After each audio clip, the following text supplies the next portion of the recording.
In a neighborhood where tension between law enforcement and residents runs deep, one moment of unchecked prejudice threatens to tear a community apart. When Officer Riley Stone's ingrained biases lead to a shocking confrontation with respected Pastor James Wright, both men's lives change forever. But what begins as an act of violence opens the door to an unexpected journey of redemption, forcing everyone involved to confront hard truths about justice, forgiveness, and what it truly means to protect and serve.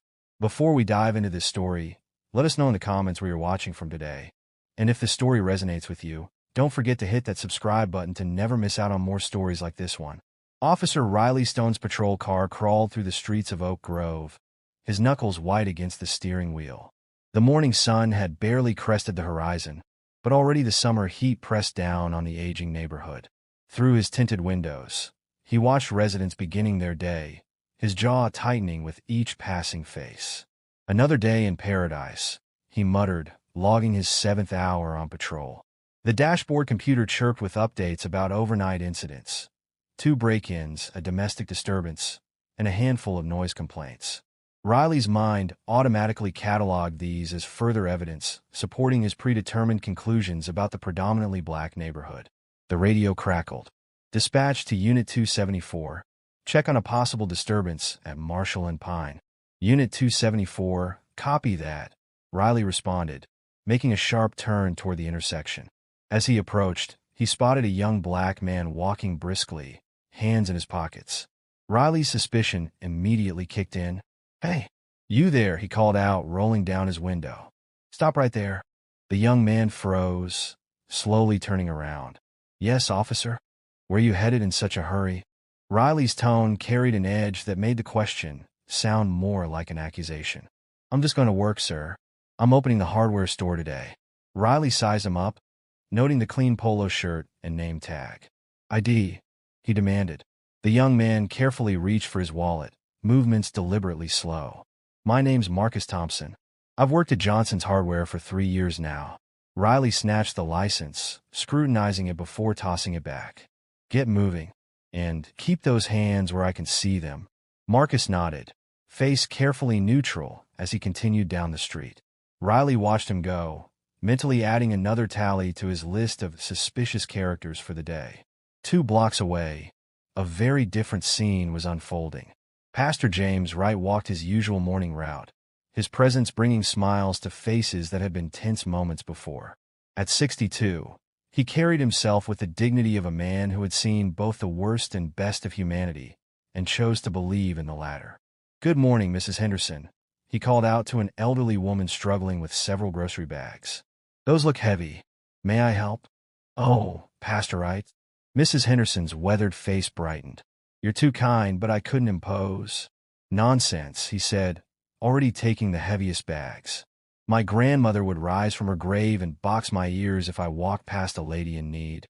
His warm laugh drew chuckles from nearby residents. As they walked, Mrs. Henderson shared news about her grandchildren, her arthritis, and the neighborhood's latest happenings. Pastor Wright listened attentively, offering gentle advice and words of encouragement. "You know, Timothy got accepted into college," she said proudly. "First in our family."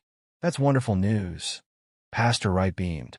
"I always knew that boy had potential. We'll have to recognize him at next Sunday's service." After helping Mrs. Henderson into her house and ensuring she was settled, Pastor Wright continued his walk. He passed a corner store where a group of young men often gathered. Some people avoided this spot, but Wright saw beyond the surface. "Morning, brothers," he called out to the small group assembled there. Among them was Darius, a former student of his youth program, now working 2 jobs to support his younger siblings. "Pastor Wright." Darius straightened up. "We were just talking about the community center project." "Is that right?" Wright moved closer, genuinely interested. "What ideas do you have?"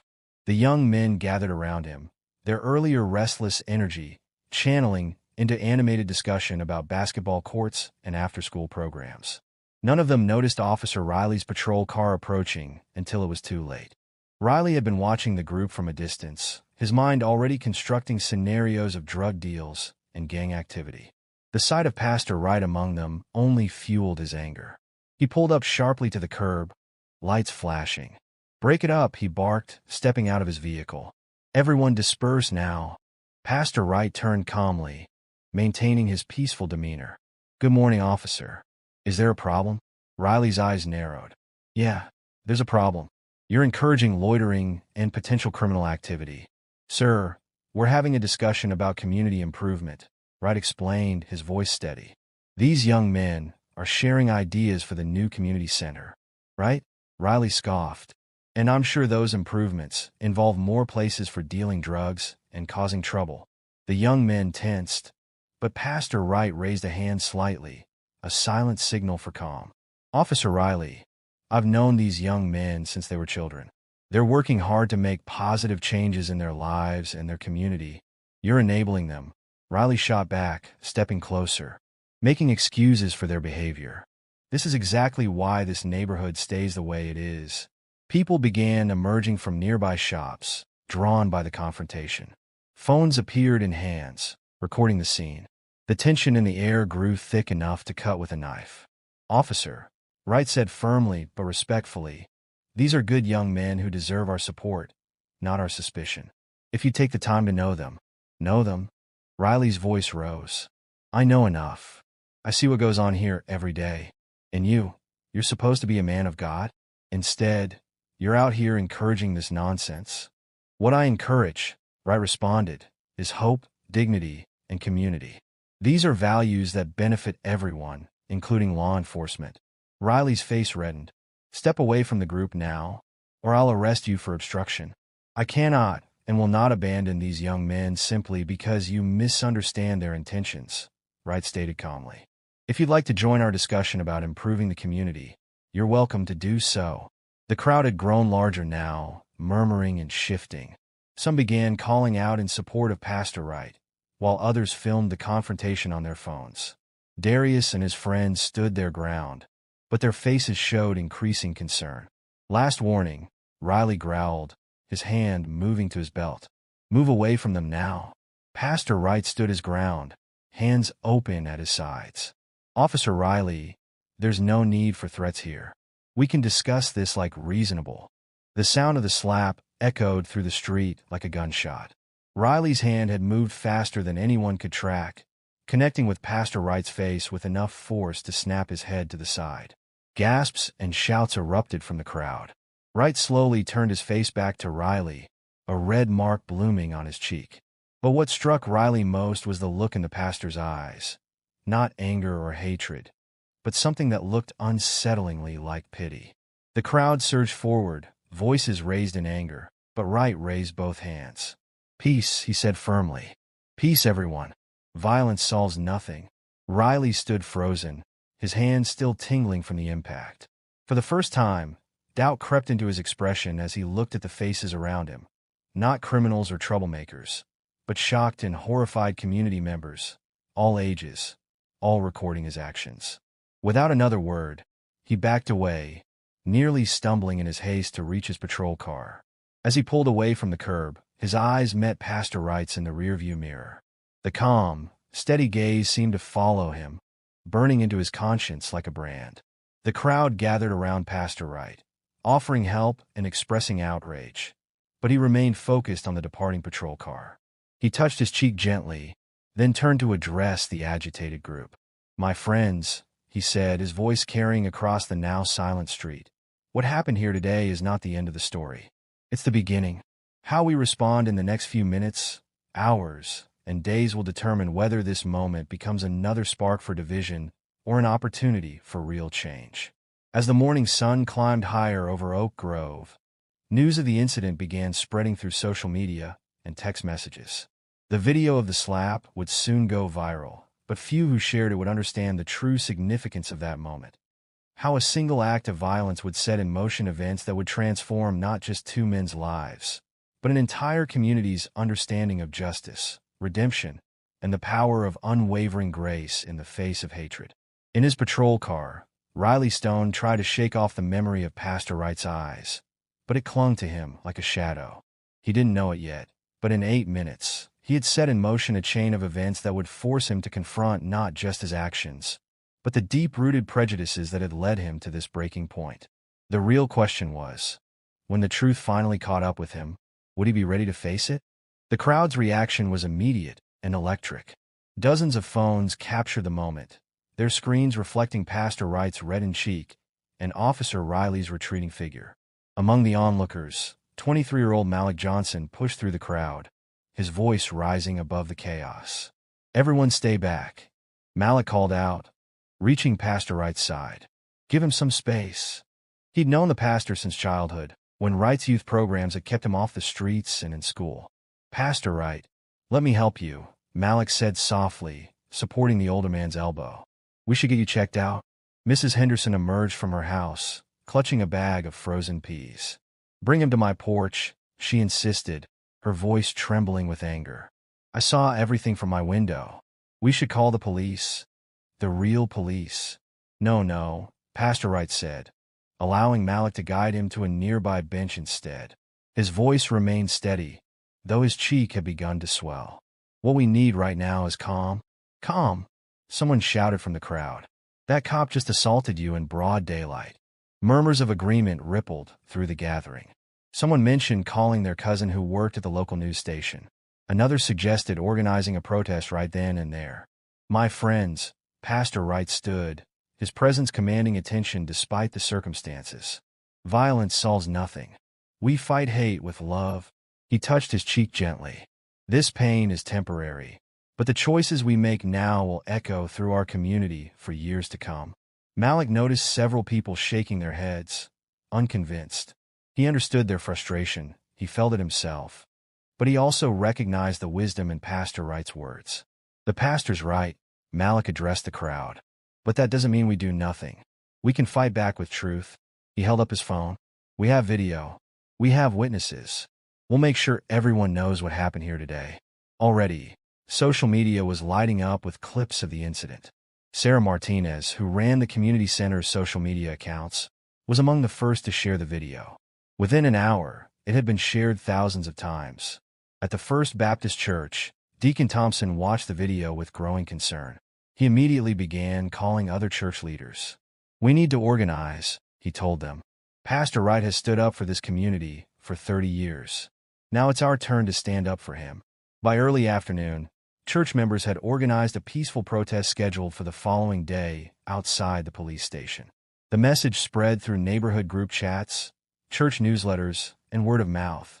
"Stand with Pastor Wright. Stand for peace." Meanwhile, Officer Riley Stone sat in his patrol car 3 blocks from the station, trying to steady his breathing.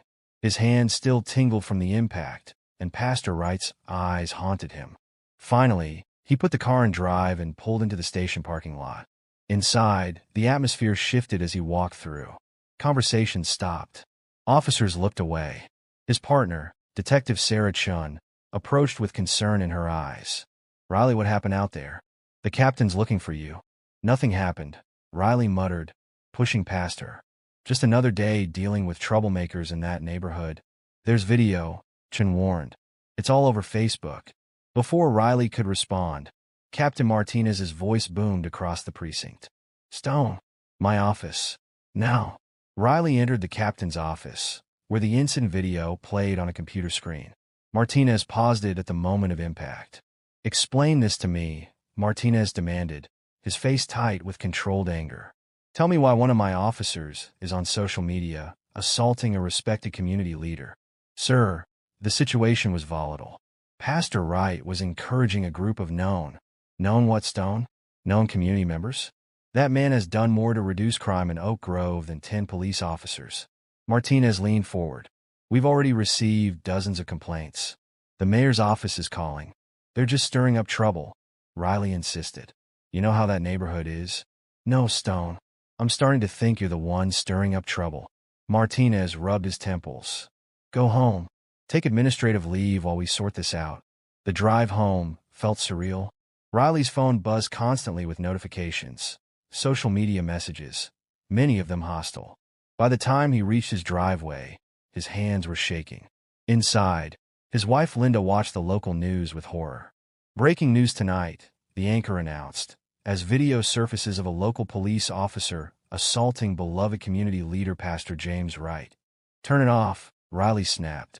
"They're saying you hit a pastor." Linda's voice cracked. Tell me that's not what happened. Riley paced the living room. You don't understand what it's like out there. These people, they don't respect authority. They gather in groups, plotting God knows what. These people, Linda interrupted. Riley, Pastor Wright baptized our nephew last year. Remember? At the joint service with First Baptist? The memory hit Riley like a physical blow.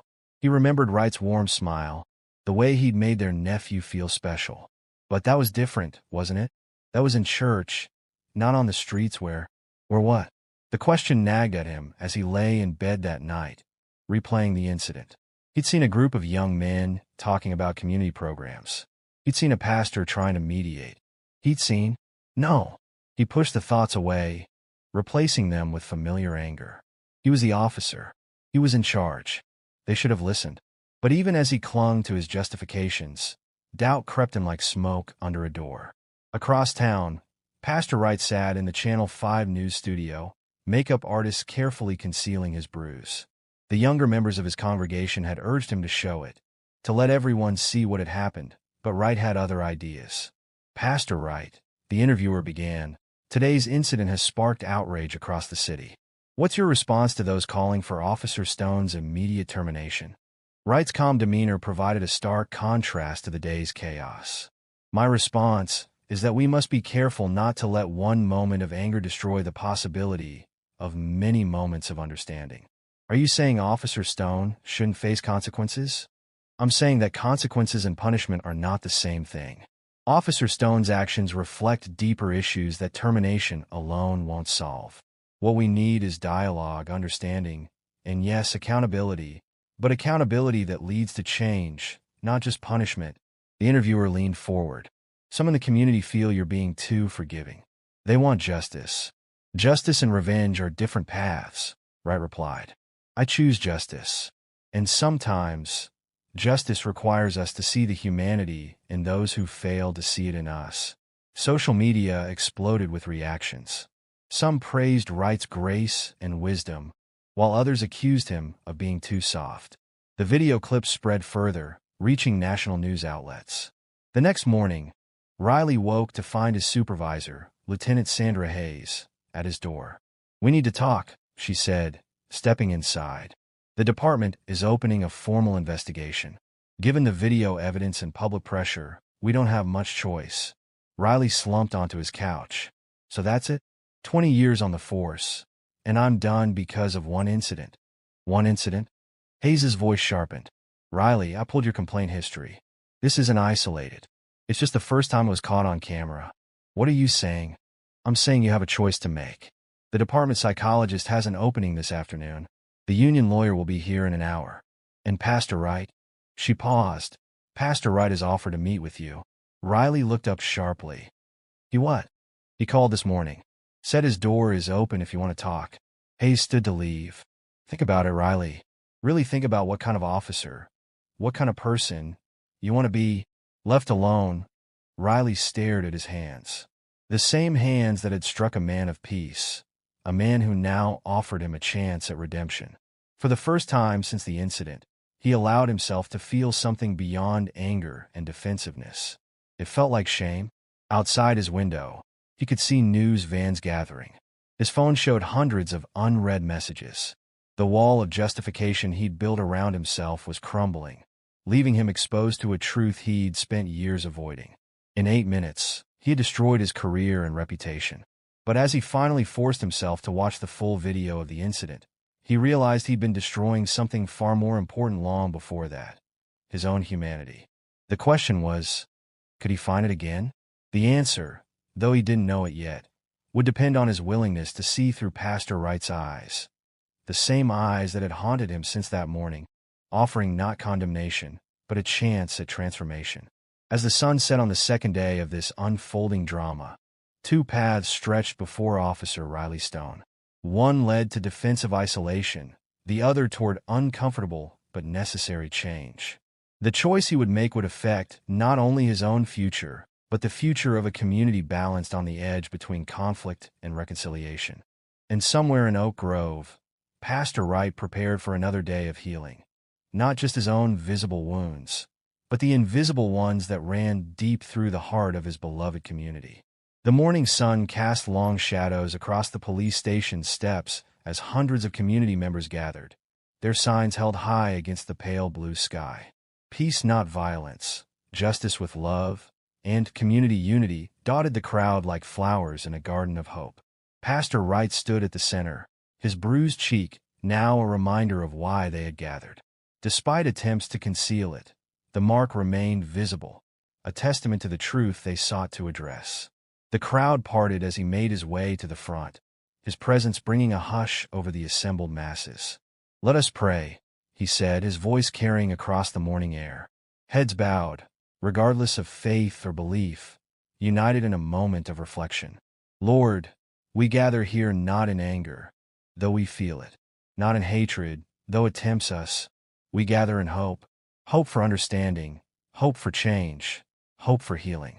Guide us toward justice that transforms, not vengeance that destroys." Amen. Amen, the crowd echoed. Inside the station, Officer Riley Stone watched through Venetian blinds, his throat tight. The sight of hundreds of peaceful protesters, grandmothers, children, business owners he recognized, challenged the narrative he'd constructed about the neighborhood. "Quite a turnout," Detective Chen commented, passing his desk. Her tone was neutral, but her meaning clear. She'd been his partner for 5 years, but now she'd barely met his eyes. "Sarah," he started, but she kept walking. Throughout the day, similar moments repeated themselves. Officers who usually shared jokes with him found reasons to be elsewhere. Conversation stopped when he entered the break room. Even rookie officers who once sought his advice now avoided him. During the afternoon briefing, Captain Martinez addressed the elephant in the room. "The department is committed to maintaining positive community relations," he announced, his gaze sweeping the room, but notably skipping over Riley. "Any officer whose actions compromise that commitment will face appropriate consequences." The message couldn't have been clearer if he'd used Riley's name. Meanwhile, at First Baptist Church, the evening meeting drew a capacity crowd. Pastor Wright stood at the pulpit, his presence as commanding as ever despite the week's events. "I see the anger in our community," he began. "I feel it too. But anger is like drinking poison and expecting the other person to die. We must transform this moment into movement, this pain into progress." Mrs. Henderson stood up. "But Pastor, how can we trust the police after what happened to you?" "By remembering that Officer Stone is one man, not the entire force," Wright responded. "By engaging with those officers who want to build bridges. By being the change we seek." Near the back, Jamal Washington, a young community activist, shook his head. "With all due respect, Pastor Wright, we've tried that approach. How many more incidents before we demand real action?" Murmurs of agreement rippled through the crowd. The division was palpable. Younger members calling for protests and demands, older ones supporting Wright's measured approach. "I understand the frustration," Wright acknowledged. "But consider this. If we respond to hatred with hatred, when does it end? We must be bold enough to imagine a different path." Not everyone was convinced. Outside after the meeting, Jamal gathered with other young activists. "Pastor Wright's earned his respect, but times have changed. We need more than prayers and patience." The group began planning their own response, peaceful but more demanding than Wright's approach. The community's unity, already strained by the incident, showed signs of fracturing along generational lines. For Riley, the breaking point came in an unexpected form, a letter in his mailbox. The handwriting was neat, the tone respectful but direct. "Dear Officer Stone, you won't remember me, but 3 years ago, you detained my son Marcus for fitting the description. He was 16, walking home from band practice with his trumpet case. You held him for 2 hours while I frantically searched for him. When I finally found him at the station, you dismissed my concerns with a wave of your hand. That night, my son cried himself to sleep, not from fear or anger, but from disappointment. 'Mom,' he said, 'I did everything right. Why wasn't it enough?' Watching the video of you striking Pastor Wright brought back that night. How many others have similar stories? How many children have asked that same question? I don't write this in anger. I write because I saw something in your eyes after you struck Pastor Wright. A flicker of doubt. Maybe, for the first time, you're questioning things too. My son is in college now, studying criminal justice. He wants to be the kind of officer he needed that night. I pray you find the courage to become that kind of officer too. Sincerely, Angela Turner. Riley read the letter 3 times, each reading hitting harder than the last. Memories surfaced, not just of Marcus, but dozens of similar incidents he'd dismissed or justified. The weight of years of unchecked bias pressed down on him, like a physical presence.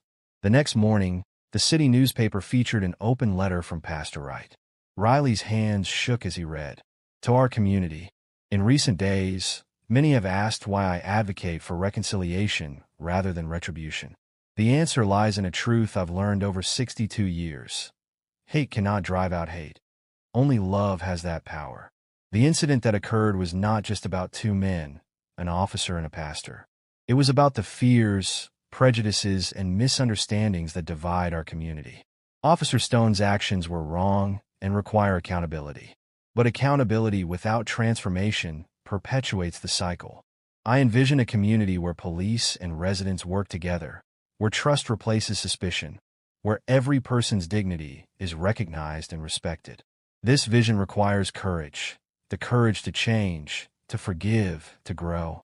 To those calling for punitive action, I hear you. Your anger is valid. But consider this. What serves our community better? Punishment that isolates or accountability that transforms? To law enforcement, we invite you to walk with us, not against us. Let this moment be a catalyst for real change. To Officer Stone, my door remains open. Sometimes, the hardest path and the right path are the same path. In Faith and Hope, Pastor James Wright. The letter sparked intense debate online and in the community. But for Riley, its impact was overshadowed by what awaited him at home. Linda stood in the kitchen, their children's backpacks on the counter. They're not going to school tomorrow, she announced, her voice tight with emotion. What? Why? Why? Because Tommy came home, crying today. Some kids were saying his dad is a racist cop who beats up pastors. Sarah's teacher had to stop students from showing the video in class. Linda's composure cracked. Our children are paying for your actions, Riley. Do you understand that?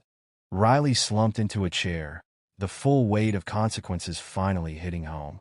His career, his reputation, his family, all affected by 8 minutes of unchecked bias. I don't know how to fix this, he admitted, his voice barely a whisper. Maybe that's the problem, Linda replied. You're so focused on fixing things, you never stop to understand them. The next morning, as Riley sat alone in the precinct's break room, a young man walked in. Riley recognized him immediately, Malik Johnson, the one who had helped Pastor Wright after the incident. Officer Stone, Malik said politely. Do you have a moment to talk? Riley's instinct was to refuse, to maintain the walls he'd built. But something in Malik's demeanor, the same calm dignity he'd seen in Pastor Wright, gave him pause. Why are you here? Riley asked instead. Because Pastor Wright taught me something important. Change happens through conversation, not confrontation. Malik met his eyes steadily. I thought maybe you'd like to have a real conversation about what happened and why it matters. Riley looked at the young man before him, seeing not a threat or a stereotype, but a person extending a hand across a divide he himself had helped create. For a moment, he considered taking that hand, bridging that gap. Instead, he stood up. I have work to do, he muttered, walking away. But as he left, Malik's voice followed him. When you're ready to talk, we'll be ready to listen. That's what community means. Those words, like Pastor Wright's steady gaze, like Angela Turner's letter, like his children's tears, added another crack to the foundation of prejudice Riley had built his career upon. The question was no longer whether that foundation would crumble, but what he would build in its place. As the sun set on another day in Oak Grove, the community remained divided, but not broken. In churches and community centers, in police stations and living rooms, people wrestled with questions of justice, forgiveness, and change. And somewhere between the extremes of unconditional forgiveness and unrelenting punishment, a path forward waited to be found. For Riley Stone, that path still seemed hidden in shadow. But for the first time in his career, he was beginning to question whether the light he'd been using to see the world had been illuminating truth or casting shadows of its own.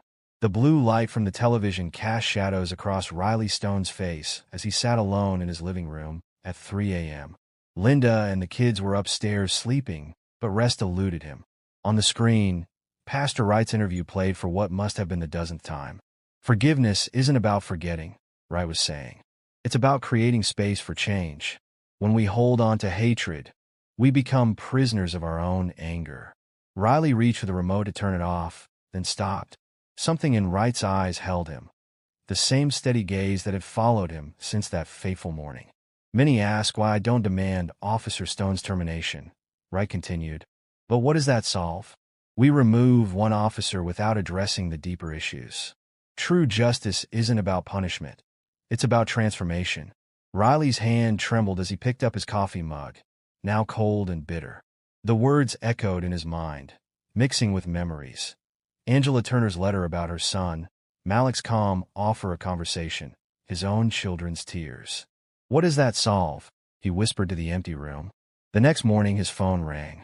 The caller ID showed Captain Martinez. Stone, he answered, his voice rough from lack of sleep. Riley. Martinez's tone was unusually gentle. I've got Pastor right here in my office. He's requesting a private meeting with you. Riley's throat tightened. I don't think. He's not here to press charges or demand anything. He just wants to talk. After a long pause, Riley spoke. When? Tomorrow morning. The community center. Neutral ground. Another pause. Riley thought of all the reasons to refuse. Pride, fear, anger. But underneath it all, exhaustion. Bone-deep weariness from carrying the weight of his defenses. Okay, he heard himself say. What time?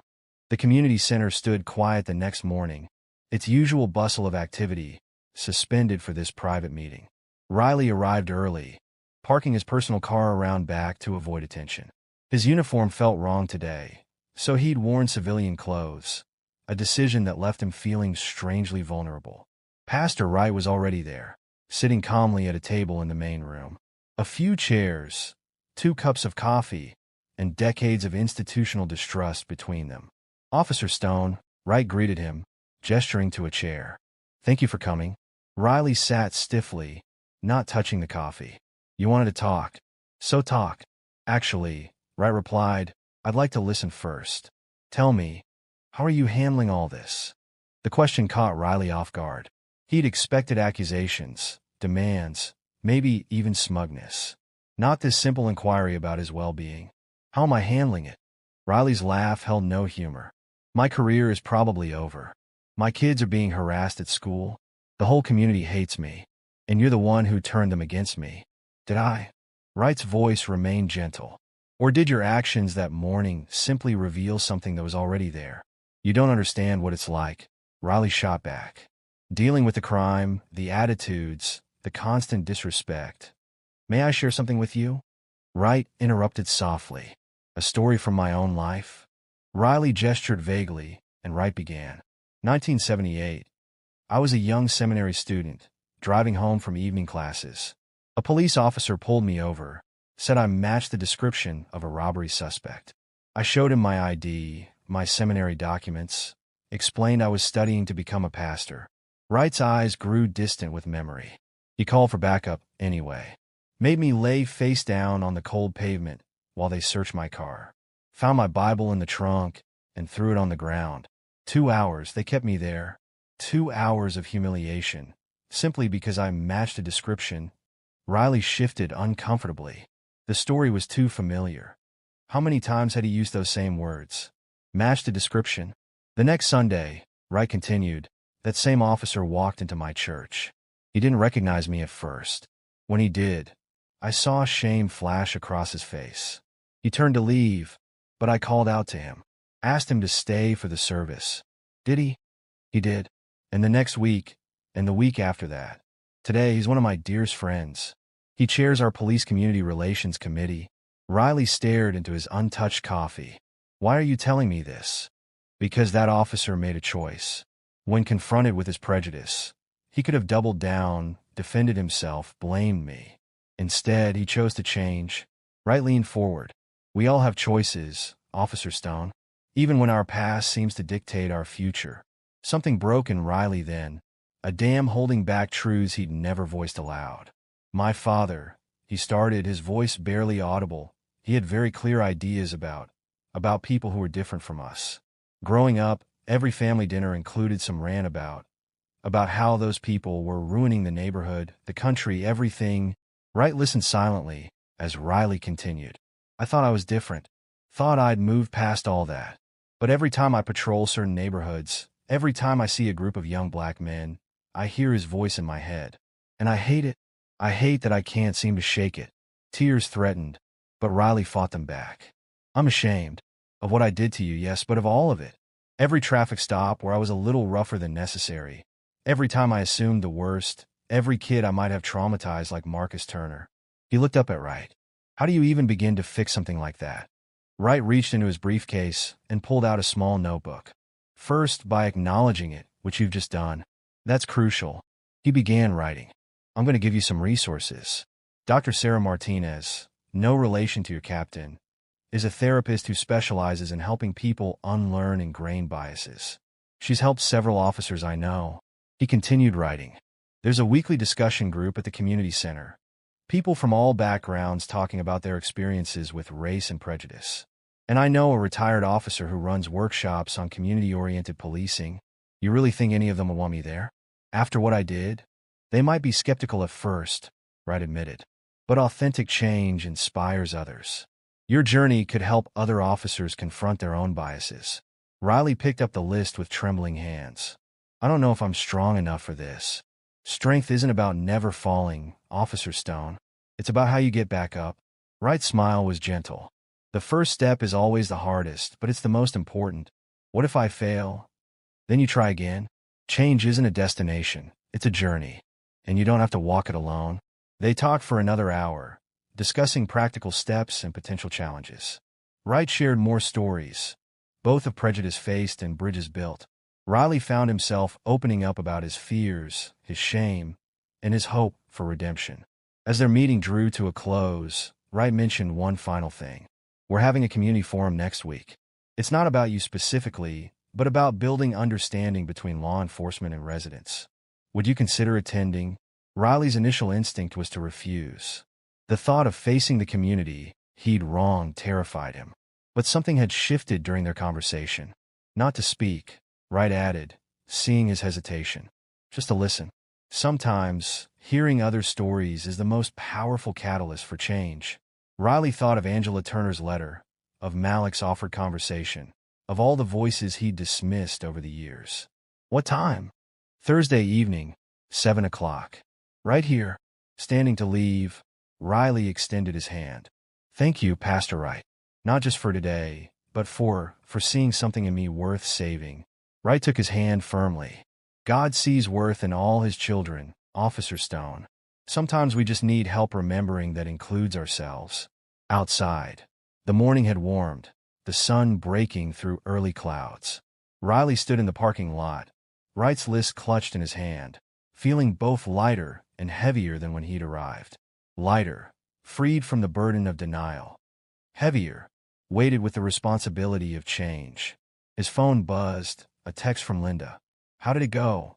Riley looked at the community center's doors, where Pastor Wright was now talking with the morning cleaning crew, treating them with the same dignity he'd shown to the officer who'd struck him. I think, Riley typed carefully, this might be the first day of something important. As he drove home, Riley's mind was already working through what came next. Calling Dr. Martinez to schedule an appointment, researching the discussion group, preparing himself mentally for the community forum. The path ahead would be challenging, uncomfortable, probably painful at times. But for the first time since that morning when his hand had struck Pastor Wright's face, Riley felt something he'd thought he'd lost forever. Hope. Not hope that everything would quickly return to normal. He understood now that normal had been part of the problem. Instead, hope that through the difficult work of transformation, he might become something better than he'd been before. Hope that his children might see their father not as someone who fell, but as someone who had the courage to get back up and try again. The community center shrank in his rearview mirror, but Pastor Wright's words echoed in his mind. The first step is always the hardest, but it's the most important. Riley Stone had taken that step. Now came the journey. The community center's meeting room buzzed with tense energy as people filed in for the forum. Riley Stone stood in the back, his civilian clothes doing little to hide his discomfort. Every face that turned his way carried recognition, and few of them were friendly. "He's got some nerve showing up here," someone muttered loud enough for him to hear.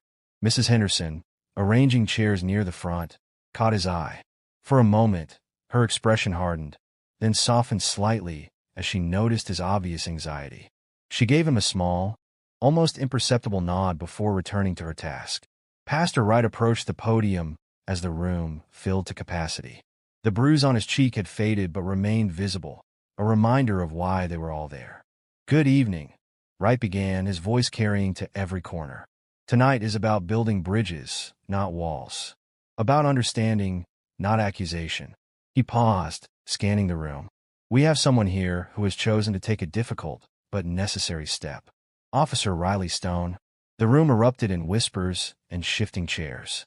Riley felt every eye turn toward him. "Officer Stone is here not as a police officer, but as a man seeking redemption. I ask that you grant him the same grace you would hope to receive in your own moments of transformation." Wright gestured for Riley to come forward. Each step felt like walking through deep water, the weight of hundreds of eyes pressing against him. At the podium, he gripped the edges, his knuckles white. His voice cracked. He cleared his throat and started again. "I've spent 20 years as a police officer, believing I was serving justice. But I wasn't. I was serving my own prejudices, fears, and biases that I didn't even want to admit I had." The room remained silent, waiting. That morning, when I struck Pastor Wright, I didn't just assault a respected community leader. I betrayed everything a police officer should stand for. I betrayed this community. I betrayed myself. Riley's voice strengthened as he continued. But that moment, that shame, it forced me to look at myself. Really look. At every traffic stop where I was too aggressive. Every young man I profiled. Every time I let my father's racist views color my judgment. He looked directly at the crowd now. "I can't undo those actions, but I can own them. I can change. I'm in therapy now, learning to recognize and challenge my biases. I'm here tonight to listen, to learn, and to begin making amends. Not just for that one moment, but for all of them." The silence that followed felt endless. Then, from the back of the room, Malik Johnson stood up. "Actions speak louder than words, Officer Stone. How do we know this isn't just damage control?" "We don't," Riley admitted. "I can only prove it through consistent action, day by day. I'm here to listen to your stories, your experiences. I'm here to learn." Gradually, people began sharing. Stories of harassment, of fear, of dignity stripped away, each one hitting Riley like a physical blow. He forced himself to listen, to really hear them. By the end of the evening, something had shifted in the room. Not forgiveness, exactly, but perhaps the beginning of possibility. Weeks passed. At Pastor Wright's suggestion, Riley began mentoring at the youth center. His first session was with Malik, who had agreed to give him a chance. "These kids," Malik explained, showing Riley around, "they need to see authority figures who respect them, who believe in them. The way Pastor Wright believed in me when I was their age." Riley watched a group of boys playing basketball. "I used to see groups like this and automatically assume they were up to no good. And now I see kids being kids. And I wonder how many lives I affected with those assumptions." The mentoring program grew. Riley found himself looking forward to his sessions, watching young men like Marcus Turner, Angela's son who he'd wrongfully detained, grow into leaders. Each interaction challenged his old perspectives, replacing fear with understanding. 3 months after the forum, Pastor Wright approached Riley with an idea: a community police cookout in the park. "Not just handshakes and photos," Wright explained. "Real conversations, games, breaking bread together." The event drew hundreds. Police officers and residents played basketball together. Children got to sit in patrol cars, not in fear, but in excitement. The aroma of grilled food filled the air as people shared meals and stories. Linda watched from a picnic table as Riley helped a young girl adjust her grip on a basketball. Their own children played nearby with kids they'd once been warned to avoid. "He's different," Linda told Pastor Wright, who had joined her. "Happier somehow." more at peace. Change, when it's real, transforms everything, Wright replied. Not just actions, but the heart itself. The event's success caught the mayor's attention. At the next city council meeting, she presented Pastor Wright with the key to the city. Through his unwavering commitment to peace, forgiveness, and understanding, she announced, Pastor James Wright has shown us that true leadership isn't about power. It's about wisdom, compassion, and the courage to build bridges where others see only walls. Wright accepted the honor humbly, but his speech focused on the community's collective effort toward change. In the audience, Riley sat with his family, Linda squeezing his hand as Wright acknowledged their journey together. The recognition sparked interest from other police departments. Riley found himself invited to speak at training sessions, sharing his story as a cautionary tale that became a roadmap for change. It's not comfortable, he told a room full of officers in a neighboring city. Confronting your own biases never is. But comfort isn't what we signed up for. We signed up to protect and serve all citizens, not just the ones who look like us or live in certain neighborhoods. His story resonated, particularly with younger officers. Several departments began implementing new training programs focused on bias recognition and community engagement. Riley's journey from aggressor to advocate became a case study in police reform. 1 year to the day after the incident, Riley walked into First Baptist Church. The evening light filtered through stained glass windows, casting colorful shadows across empty pews. Pastor Wright sat in his usual spot, reading glasses perched on his nose as he reviewed his Sunday sermon. Got a minute? Riley asked softly. Wright looked up with a warm smile. Always. They sat in comfortable silence for a moment, the kind of silence that can only exist between two people who have traveled a difficult road together. I've been thinking about that morning, Riley finally said. How close I came to destroying everything. My career, my family, my soul. You saved my life that day. Wright shook his head gently. You saved your own life, Riley. I just showed you the way. How did you know? Riley asked. That I could change? Because I saw something in your eyes after you struck me. Not hatred, fear. Fear of what you'd become. And where there's fear of darkness, there's still love of light. Riley nodded, understanding. There's still so much work to do. There always will be, Wright agreed. But now you're doing it for the right reasons. Through the windows, they could see people gathering for the evening's community meeting. Malik helping Mrs. Henderson up the steps. Linda arriving with their children. Captain Martinez and several officers in civilian clothes. Young activists and longtime residents. All coming together in this space of healing and hope. Thank you, Riley said simply, standing to join them. No, Wright smiled, rising as well. Thank you for having the courage to change. That's the real miracle here. As they walked together toward the gathering, Riley reflected on how far he'd come from that morning a year ago. The journey hadn't been easy. Some community members still viewed him with suspicion. Some officers still called him a traitor. Change, he'd learned, rarely pleased everyone. But for the first time in his career, in his life really, he felt authentic. The weight of prejudice he'd carried for so long had been replaced by something lighter. Hope, understanding, and a commitment to continuing this journey of transformation. Outside the church, the setting sun painted the sky in shades of purple and gold.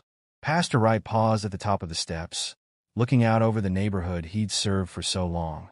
Riley stood beside him, no longer an outsider looking in with suspicion, but a part of this community's ongoing story of resilience, redemption, and change. Ready? Wright asked, though they both knew he meant more than just entering the building. Riley nodded, thinking of all the work still ahead. The minds to change, the bridges to build, the trust to earn. Ready? Together, they walked into the church, where their community waited. Not a perfect community, but one committed to the difficult, necessary work of transformation. One story of redemption at a time. If you found this story compelling, please consider subscribing to my channel. Every story I share is crafted with care to inspire, move, and spark meaningful conversations. Your support not only keeps this journey alive, but also brings us closer as a community. Thank you for watching, and I can't wait to bring you more incredible tales soon.